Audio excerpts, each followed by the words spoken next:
Well, welcome to this month's Ask Your Herb Doctor. My name is Andrew Murray. My name's Sarah Johannesson Murray. For those of you who perhaps have never listened to our shows, which run every third Friday of the month from 7 till 8 p.m, we are both licensed medical herbalists who trained in England and graduated there with a degree in herbal medicine. We run a clinic in Garberville where we consult with clients about a wide range of conditions, and we manufacture all our own certified organic herbal extracts, which are either grown on our CCOF certified herb farm or which are sourced from other certified organic suppliers. You're listening to Ask Your Herb Doctor on KMUD Garberville 91.1 FM, and from 7:30 until the end of the show at 8 o'clock, you're invited to call in with any questions, either related or unrelated to this month's topic. The number here, if you live in the area, is 923-3911, or if you live outside the area, the toll-free number is 1-800-568-3723. We can also be reached toll-free on 1-888-WBM-HERB for further questions during normal business hours, Monday through Friday. So this month, we're very pleased to welcome Dr. Ray Peat onto this live show.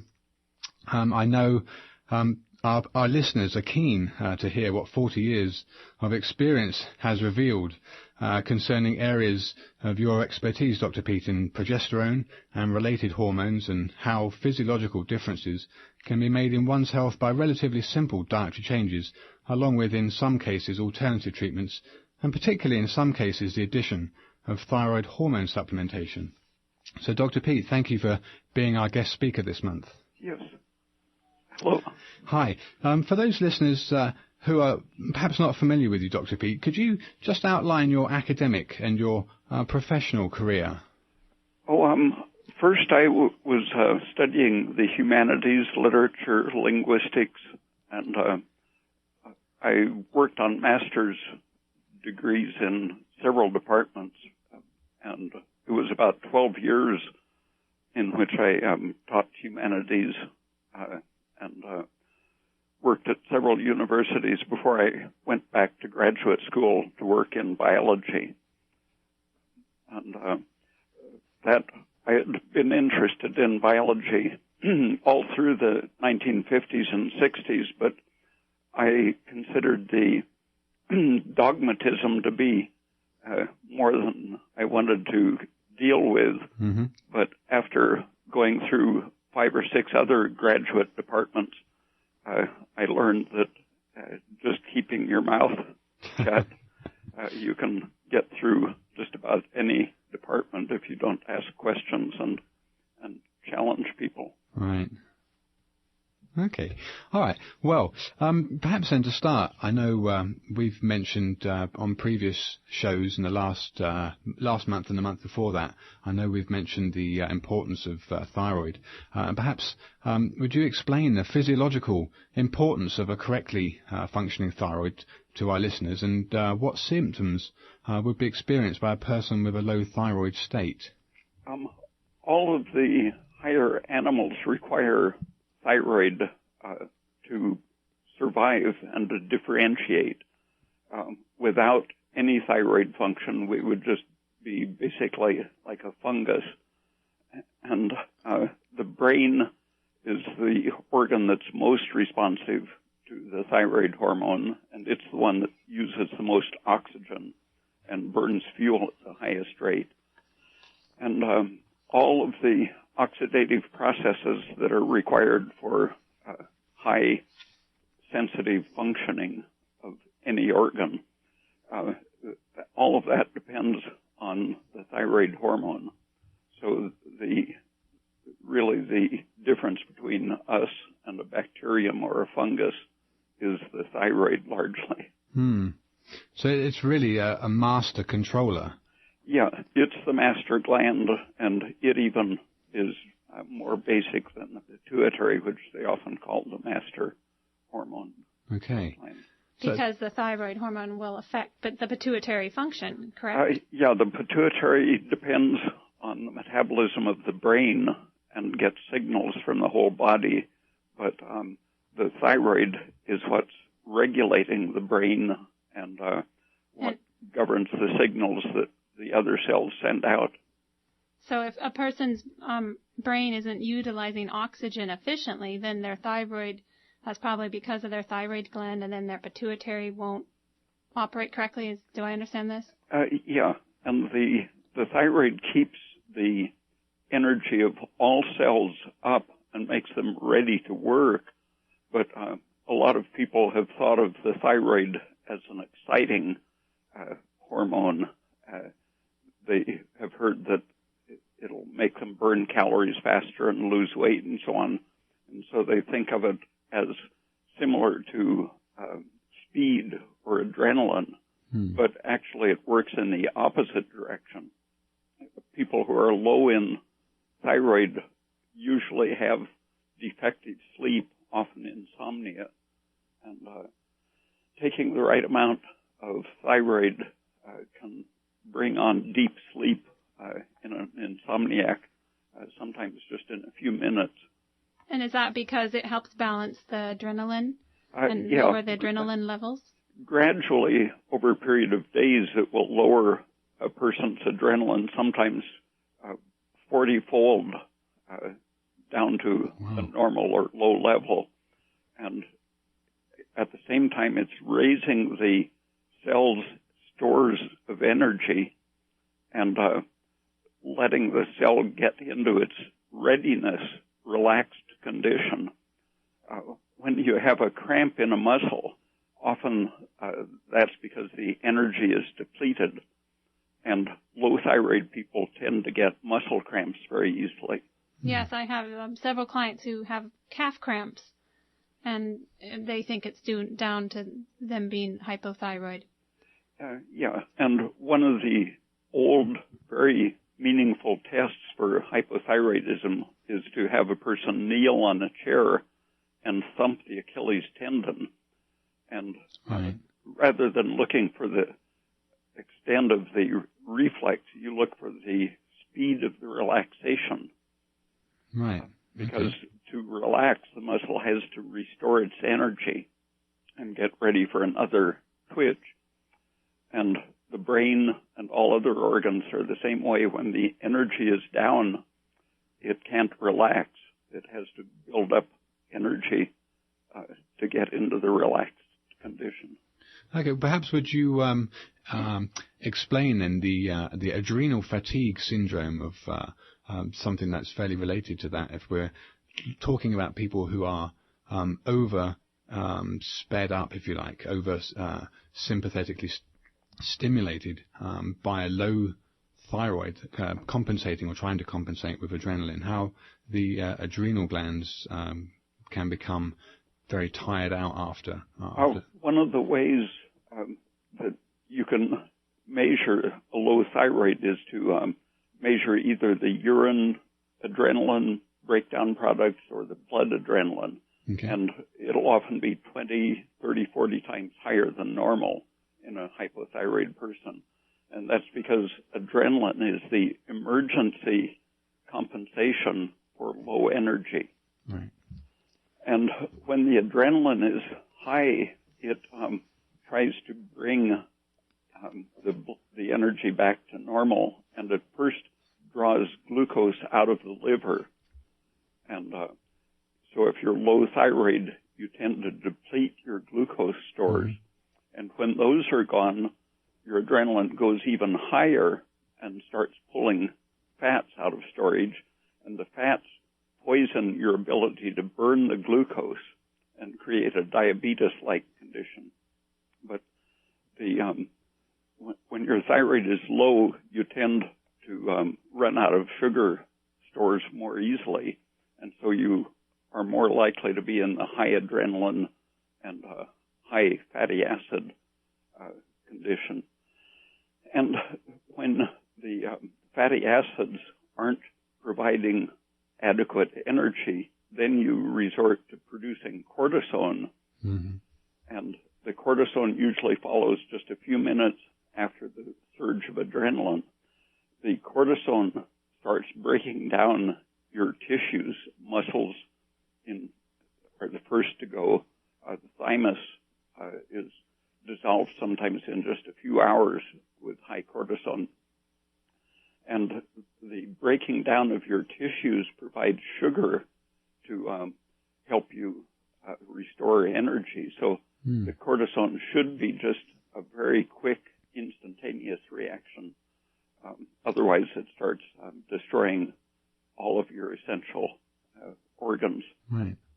This would be the classic kind of wasting of a hyperactive or sympathetically stimulated or overstimulated person. Yeah. I've seen several very hypothyroid men who, no matter how much they ate, couldn't put on weight. People who weighed 130, 135 pounds were very frail looking. When they took thyroid, they didn't have to eat so much, but they could suddenly put on muscle because their cortisone went down. Right, exactly. And that, at the same time that your adrenaline is driving your adrenal glands to produce more cortisone, your adrenals need the thyroid hormone to convert cholesterol into cortisone.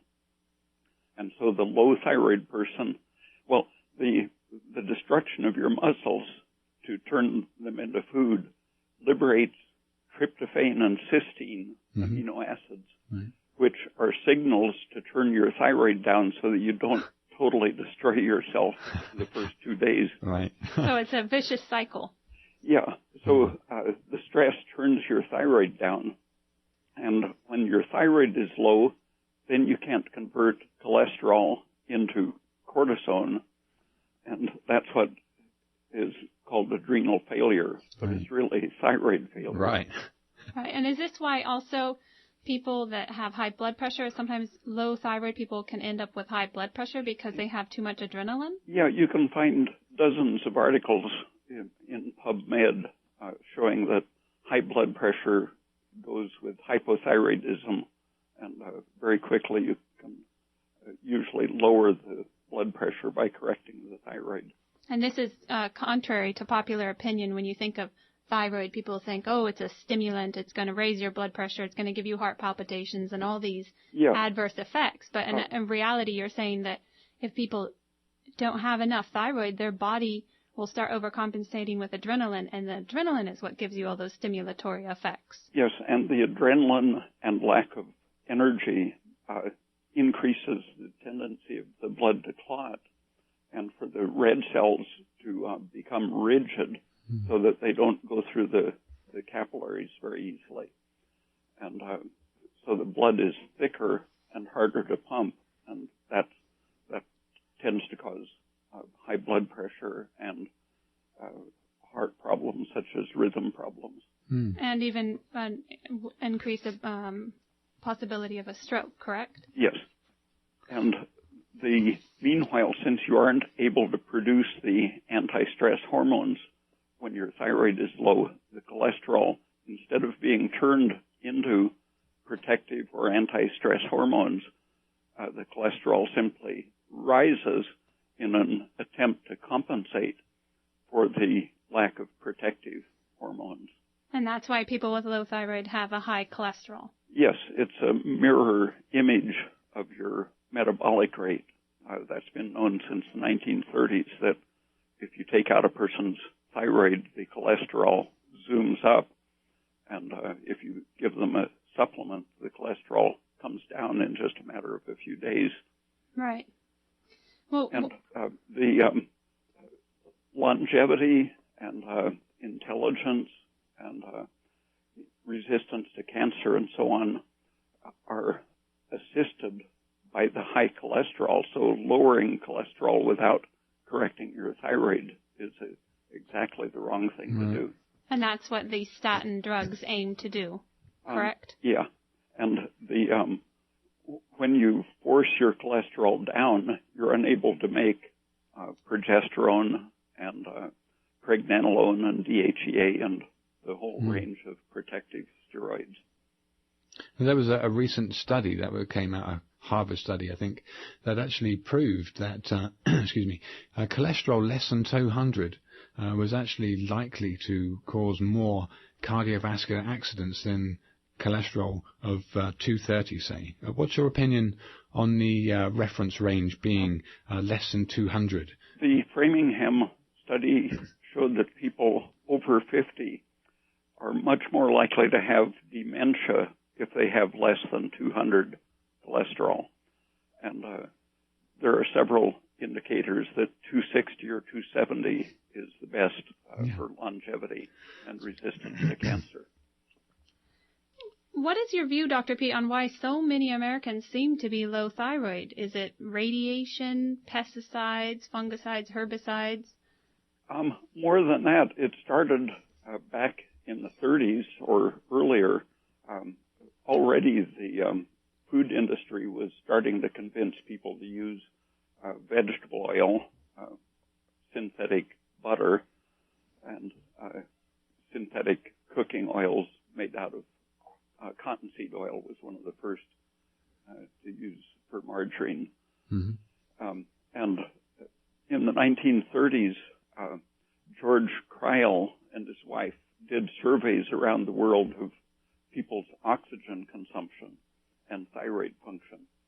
And he showed that in almost every other country except where they have a high incidence of tuberculosis, cancer, and heart disease, in the relatively healthy populations, people averaged about 25% higher metabolic rates than Americans.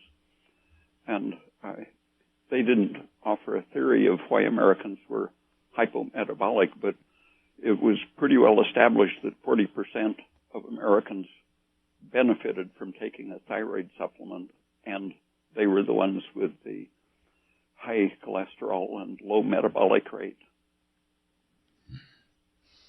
It's probably the grain-centered diet because in the Yucatan and in Alaska, among the Eskimos, the people had higher metabolic rates, and those are cultures that are not bread-centered.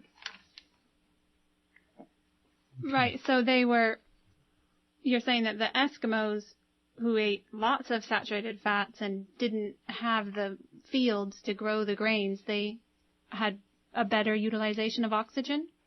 Yeah, but the Americans, with their bread and other starchy foods, tended to eat only the muscle meat, where in the more primitive, less affluent cultures, such as Yucatan and the Eskimos, they economize and eat the whole animal, the brain, the thyroid glands, and the blood, and feet, and skin. Everything is used. So you're saying they have a more balanced ratio of the proteins, not just the muscle meat like we eat in America, just muscle meat. Muscle meat is very powerful at suppressing the thyroid because that's its function. When we resort to cortisone, we destroy our muscles, and so it's the muscle dissolution coming into the bloodstream that suppresses the thyroid. And so when you eat a simple steak or hamburger, your body can't tell the difference between stress or eating simple meat. It suppresses your thyroid because of the imbalance of amino acids. So what can people do if they are meat eaters or if they aren't meat eaters to eat a protein that isn't going to be suppressing their thyroid? The balanced proteins are, if you stew a chicken, for example, and skim off the fat after it has cooked the meat loose from the bones, you will get gelatin out of the skin and bones and connective tissues, which will be about half of the protein of the whole chicken. Mm.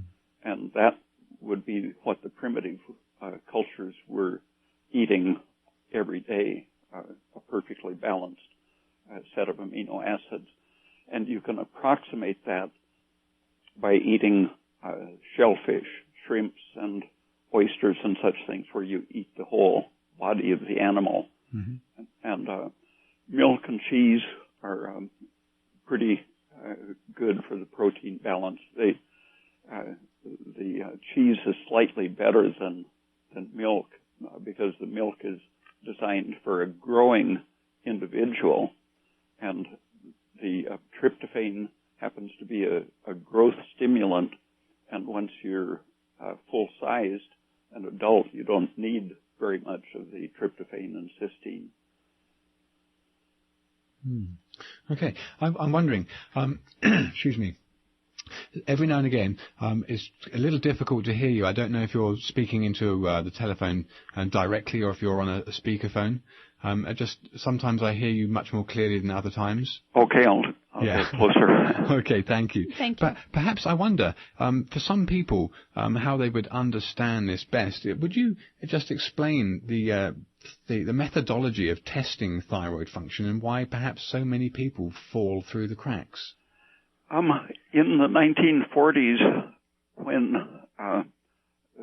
the drug industry was really getting economically important after the Second World War, a new type of thyroid hormone was synthesized containing only T4, and around that same time, a blood test came on the market which measured iodine bound to protein, and they assumed that it was the same as the synthetic hormone which they were promoting as a supplement in place of natural thyroid glandular material.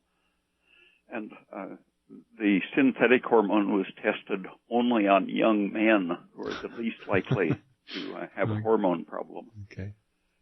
But the range of people showing a deficiency of protein-bound iodine, since they thought they were measuring the thyroid hormone when they measured the iodine carried on a blood protein, they found that only 5% of the population had low protein-bound iodine. And that went through the culture to sell the test. They said, this is the scientific measure of the thyroid hormone. And they convinced doctors that 95% of the population didn't need thyroid, even though the symptoms established up to about 1940 showed that everyone with that cluster of symptoms, dry skin, falling hair, constipation, insomnia, lethargy, and so on, benefited from taking thyroid. They were no longer given thyroid because of this idea that only 5% were deficient in blood iodine. But in the 1960s, it turned out that this protein-bound iodine had almost nothing to do with thyroid function. Right. And it was found that the real thyroid hormone was T3, not thyroxine. And it's present in a very small amount in the blood, and so it took a very sensitive test to really measure how much T3 was in the blood. And they were able to do that by the late 1960s. But they said that they standardized the new test against the old idea, which had been established with a completely meaningless measurement. Protein-bound iodine didn't measure anything, but the new test was standardized according to this meaningless 95% normal. So now it doesn't matter how accurate your test is, and if you're really measuring the right substance, if you keep the idea that statistically only 5% are hypothyroid, then you're not going to be treating the people who need it. Absolutely. Okay, I think this is probably a very good time to lead on to the same finding, as it were, things being set 50, 60 years ago as being fact and not being challenged until relatively recently. And I think one of the most, it's probably going to be controversial and shocking to a lot of people, but we have talked about it before in the past, the whole controversy of polyunsaturated fats, the the fats that are good for your heart, good for your cardiovascular system and good for your heart, versus the saturated fat of our ancestors using lard, cooking with beef fat, etc., being bad for you and heart destructive or bad for your heart. How do you... this really started with the paint and plastics industry learning how to make paint, varnish, and plastics out of petroleum, where previously fish oil and seed oil, linseed oil in particular, had been the basis of paints, varnishes, and plastics. And linseed is the same as flaxseed, correct? Yes.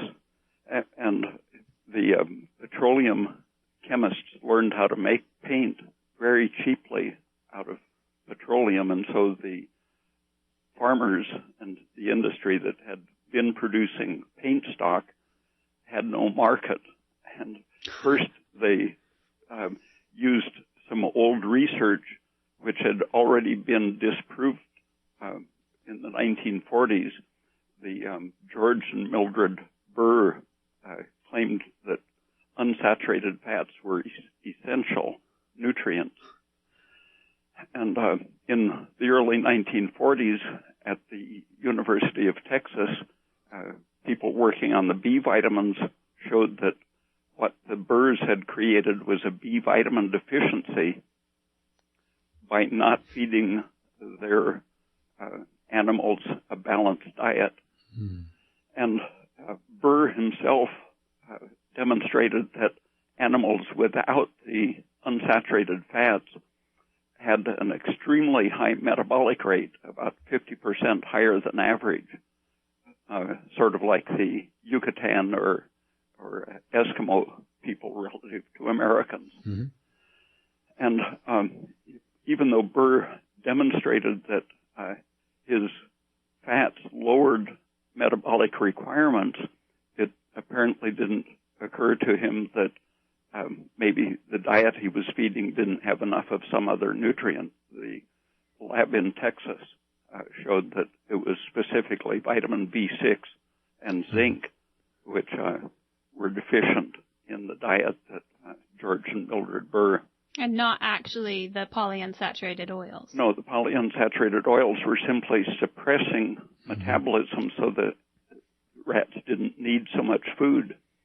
And the pig farmers knew about that, and they applied it by giving the polyunsaturated fats to their pigs to fatten them by suppressing their metabolism so they wouldn't need so much food. So the polyunsaturated fats actually increase your weight, increase your fats, while lowering the number of calories you need and can burn. Is it right to assume that polyunsaturated fatty acids have a slowing effect on thyroid function? Yes, a group of experiments in France showed that they block the secretion of the hormone from the thyroid gland itself, block the transport on proteins in the blood, and block all of the cell's functions in response to the thyroid hormone. So there are 3 or 4 very specific places where the polyunsaturated fats directly block the function of thyroid. So it's good for fattening pigs, but this research was useful to the industry who didn't care about the health of the pigs or how long they lived, just that they were very cheap to get fat. Right.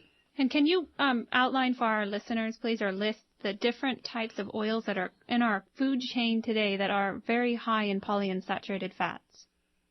Safflower oil, cottonseed oil, corn oil, and flax and soy. Canola isn't quite so bad, but it's still toxic. What about sunflower? Sunflower is pretty bad. And what about fish oils? It's worse. But the good thing about fish oil is that it's so unstable that most of it doesn't survive to reach your bloodstream where it would inhibit your thyroid function. So it breaks down into other compounds which are actually toxic, and the first thing you see affected is the immune system. The breakdown products of the spontaneously oxidizing fish oil include acrolein, which is a carcinogen, and ethane, which you can measure on the breath after people eat fish oil. But all of these, or several of these toxic breakdown products, are immunosuppressive, and so they have an anti-inflammatory effect that in the short run makes them seem beneficial. And that's why people who take fish oils say they notice a benefit, that they have their joints are easier to move, or their skin conditions have resolved, maybe things like psoriasis that are due to an overactive immune system. 50 years ago they used to treat arthritis and psoriasis and other inflammatory conditions with X-rays, and the X-rays worked. You could stop just about any inflammation for a while with X-rays. Wow. Well, like doctors do today. Our dermatologist at school, he told us there's nothing we can do for skin disorders besides steroids. It works, but is that what you want? Do you want to depress your immune system so your skin gets better? Yes.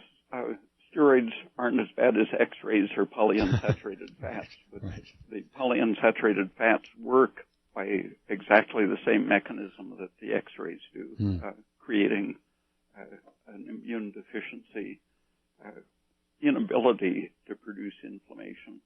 Right. Now, how about the other news that these polyunsaturated fats are so unstable and so liable to oxidation because of their unsaturation that the adipose tissue in our bodies, just beneath our skin that we all have, stores... That is fat, the fat tissue. Adipose tissue is fat tissue. Yeah, that stores the fat.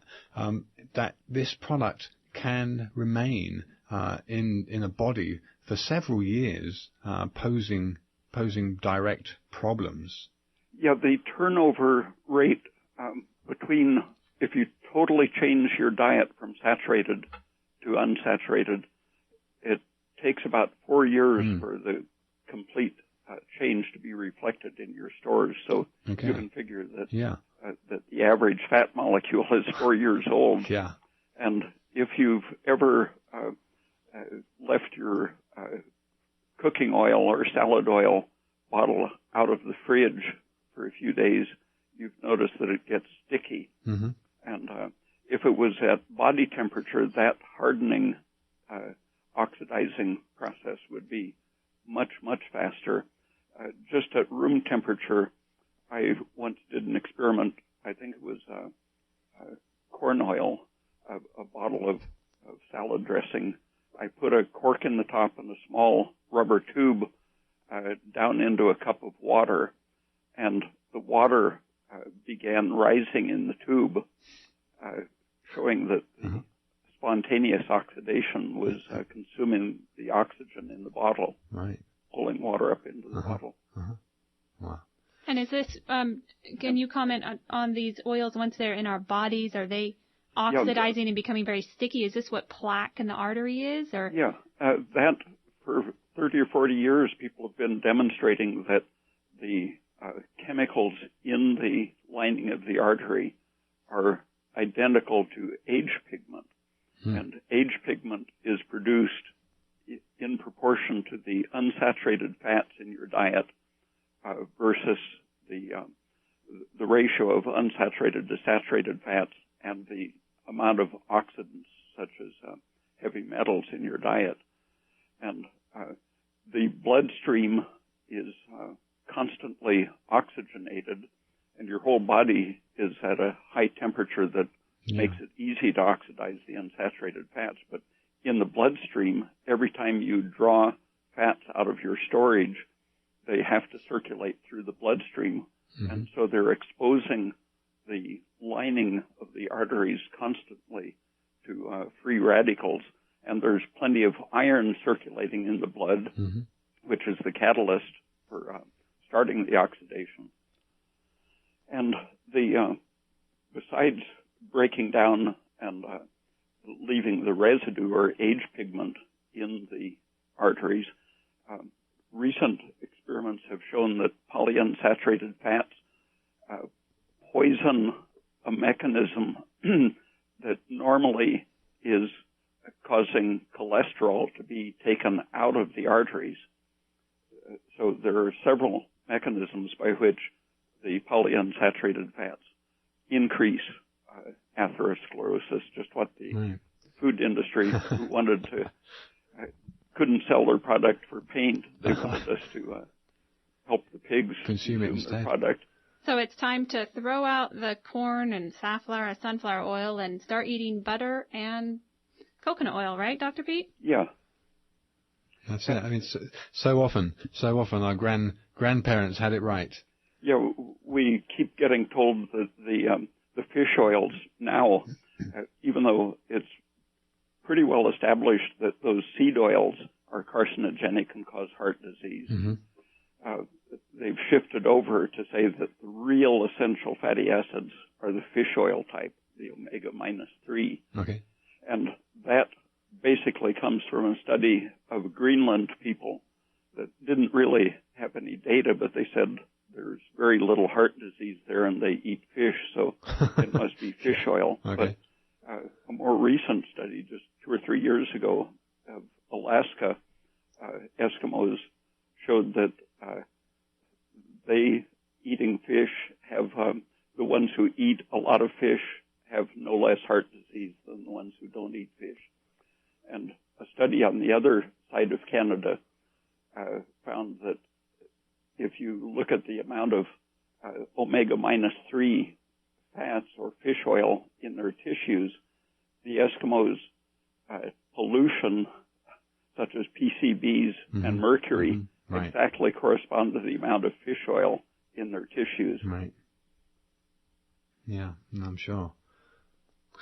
Okay. Well, very briefly for people that may have just tuned in, it's Ask Your Herb Doctor, KMUD 91.1 FM. This month we have a very special guest speaker, Dr. Ray Peat, 40 years of experience teaching in universities and PhD in physiology and biochemistry, have with very good results produced simple dietary changes have produced very good results rather with people, and it's a testament to having you on the program, Dr. Peat, that we have in fact over the last 5 or 6 months been implementing some of your recommendations to clients that we consult with.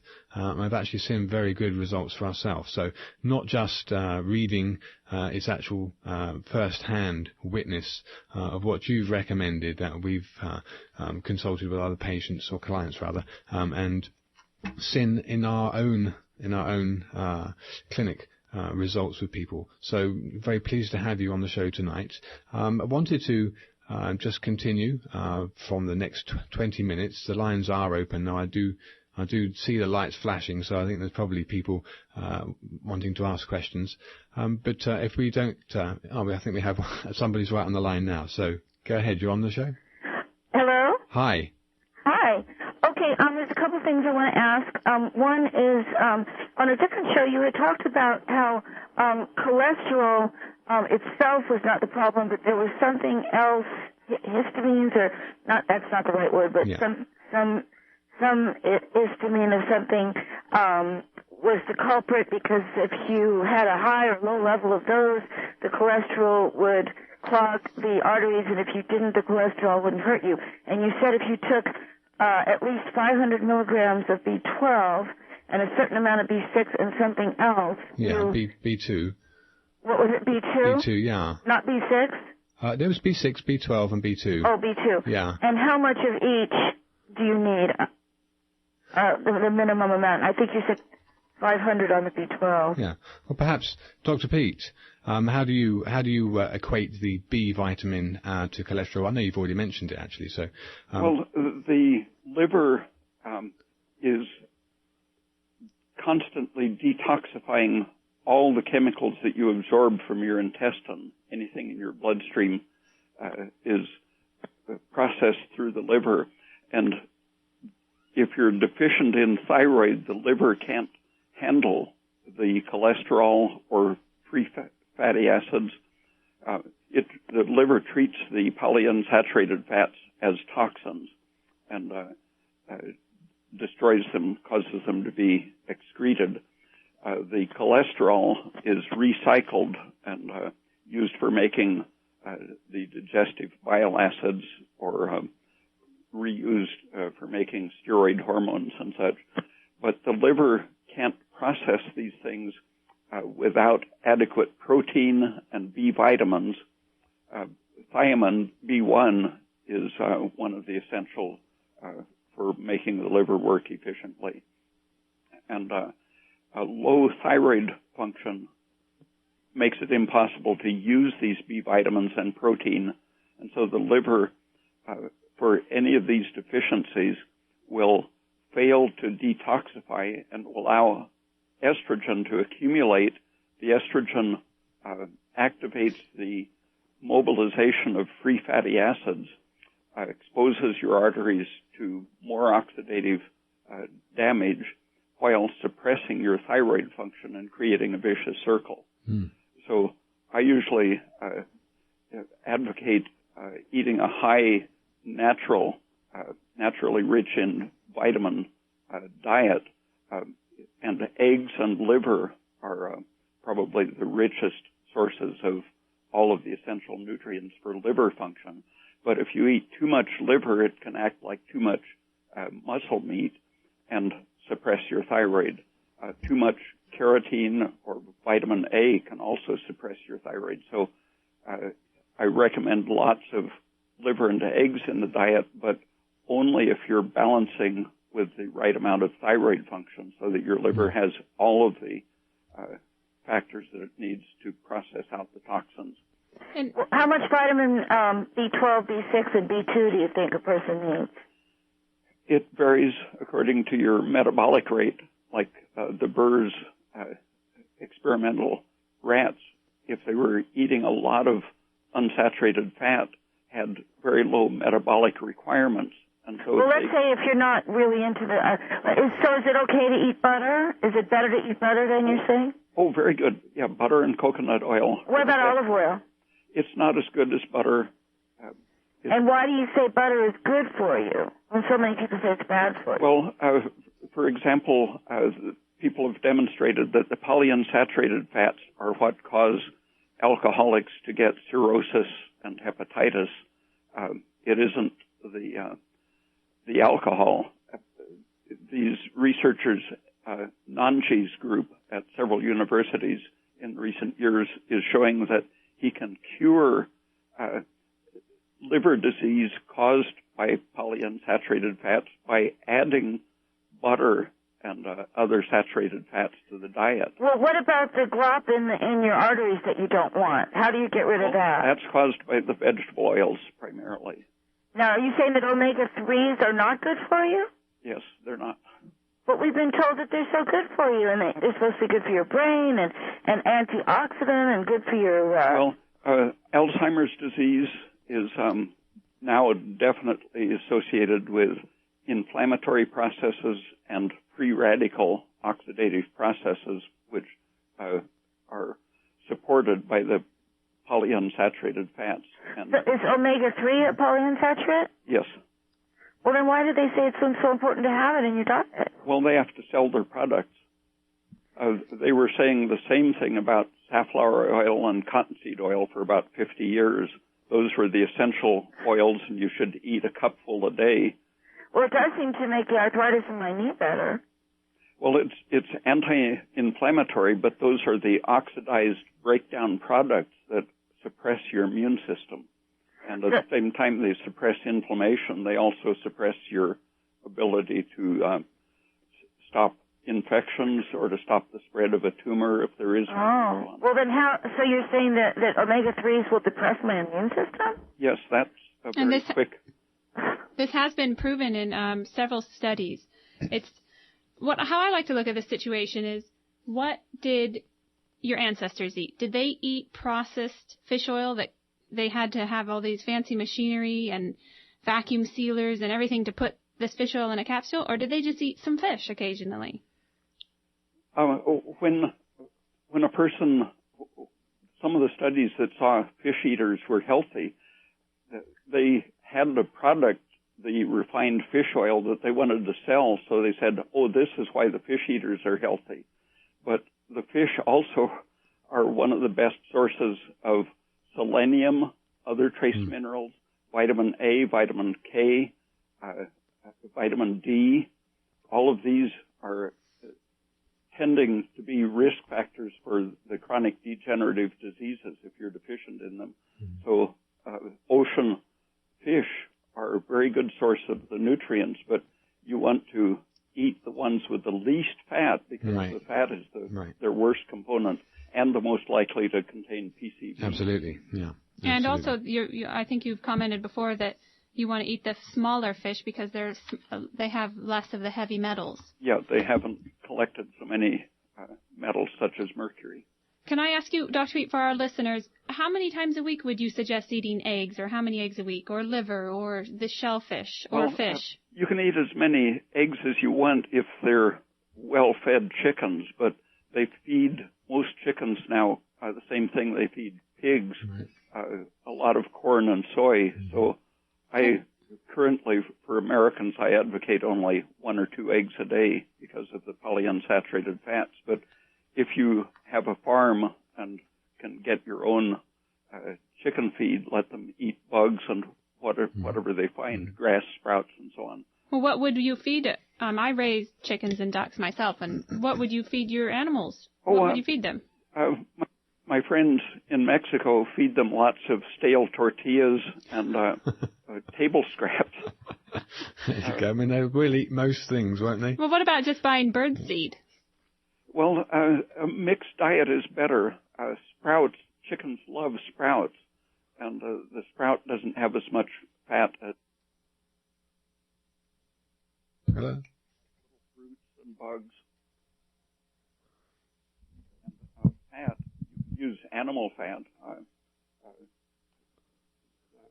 beef trimmings and so on. Okay, thank you for that, Dr. Peat. We have another caller. Hello? I think there's another caller. There was another caller on the line. I know the lights are flashing. Hello? Hello? Hi, Andrew? Hi. Yes. Hi, this is Rosa. Hey, Rosa. I was curious to hear what Ray Peat thinks about the Ayurvedic oil change. I found it very interesting that he says it takes 4 years to change out the fatty acid composition of your cells. Mm-hmm. And would doing, an oil change where you're actually like drinking a lot of oil speed up the changeover? Dr. Peat? Dr. Peat, are you there? We seem to have lost Dr. Peat. We'll see if the engineer can... The engineer's just stepped away from his desk. The phones are going crazy, but... That's a very good question to ask Dr. Peat. Is Dr. Peat still there? Hello?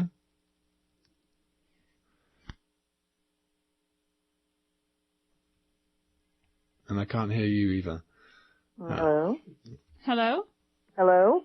Hi, you're on the air. Yes, I got cut off just about the time the engineer stepped away from the phones.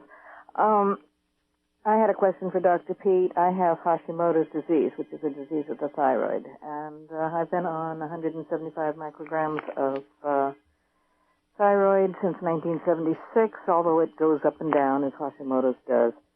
And I would dearly love to find somebody who knows what the heck is going on, because MDs are not doing me any good. I completely understand, and Dr. Peat has offered to consult with clients through either Andrew or myself. We can consult with Dr. Peat on your behalf. That would be wonderful. And at the end of the show, we will announce the telephone number to call, and then Dr. Peat is willing to consult with clients. Also, could you spell his name, and could you tell me of any books he may have written on? Yes, he has written several books, and he has a website, and we will also give that information out at the end of the show. Okay. Oh, and he says butter, coconut oil, and what did he say about olive oil? In moderation. Yeah, in moderation. It's got 10% of the polyunsaturated fats on average, and so a teaspoon or two per day isn't enough to hurt. Okay, because I've only been using olive oil and occasionally sesame oil. I had high cholesterol, 330, and I thought I'd better bring it down, but I've been using plant sterols. Cholesterol is very good for a person. If you take I'm learning that. If you take an adrenal gland or an ovary and run blood into it, the amount of progesterone coming out the other side is directly proportional to the amount of cholesterol in the blood. And that depends on vitamin A and thyroid to be converted. And so when a person takes thyroid and sees their cholesterol quickly coming down, that's because they're making the defensive hormones like pregnenolone and progesterone. Right. Okay. And Dr. Peat, we had another question for you. Someone called in earlier and asked if, because you said it takes 4 years for these oils to convert over, if you have been eating polyunsaturated and you stop eating polyunsaturated oils and you start eating only butter and coconut, very saturated oils. Yeah, you only see a big problem in someone who's very fat. They'll take thyroid or use coconut oil, which can boost your thyroid while it's in your bloodstream.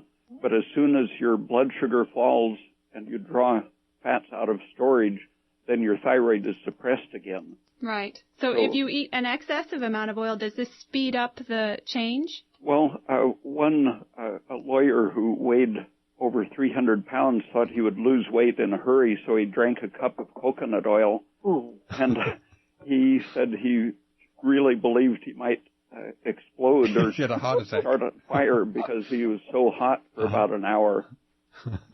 So you don't want to take more than about a tablespoon at once because you can notice your heart rate goes up, you breathe harder and get pinker for about 30 minutes to an hour after you take a tablespoonful.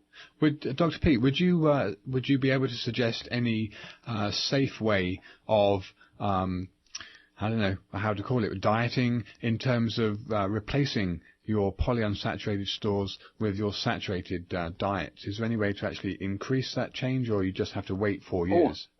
Well, just taking a little bit of coconut oil at a time. It depends on your body weight. Mm-hmm. I added just a tablespoon per day and lost a pound a week and stabilized 12 pounds lower. There you go. And people who are fatter might use a little more, or they might need a thyroid supplement to fill in when they're not using the coconut oil. I had another question, Dr. Peat. I know you'd talked 15 or 20 minutes ago when you were mentioning liver for that one person who phoned with the cholesterol question, and you mentioned the B vitamins and also the supply of these B vitamins, especially in liver.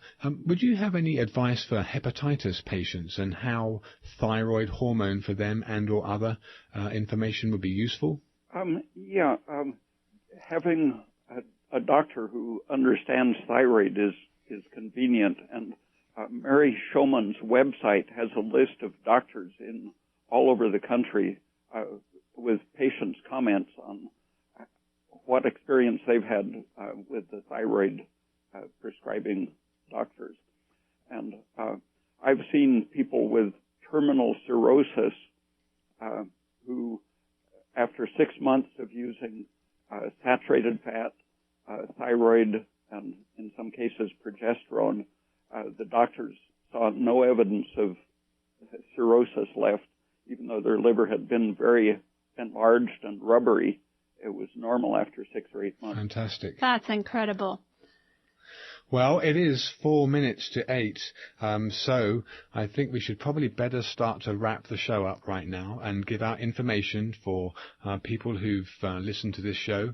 It's been a real pleasure to have you on the show, Dr. Peat. Thank you very much for joining us. Okay. And how many books have you written, Dr. Peat? I published 4 or 5, I guess. And they are available to buy on your website, is that correct? Yeah, you can see a description of them on the website.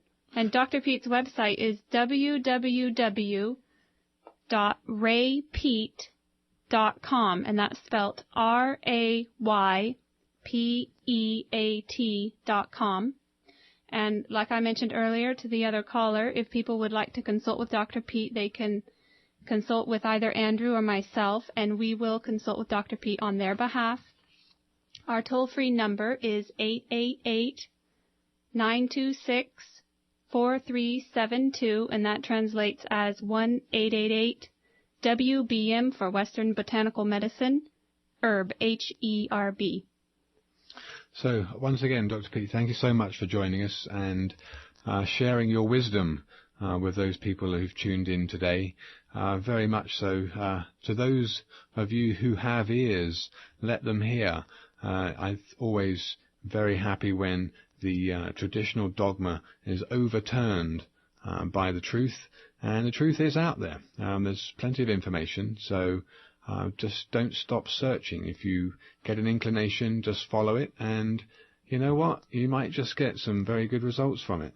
So, until the same time on the third Friday next month, Sarah? Thank you, Dr. Peat, for giving a lot of clients and patients hope that with proper nutrition and some supplements and a good diet, they can really overcome and become much more healthy. Yeah. Like I said at the beginning of the show, the reason that we invited you on, as much as anything else, with your wisdom and your experience, is because we've actually seen the difference ourselves. So thank you very much. Okay, thank you. Have a good night. Thank you very much for joining us. Good night.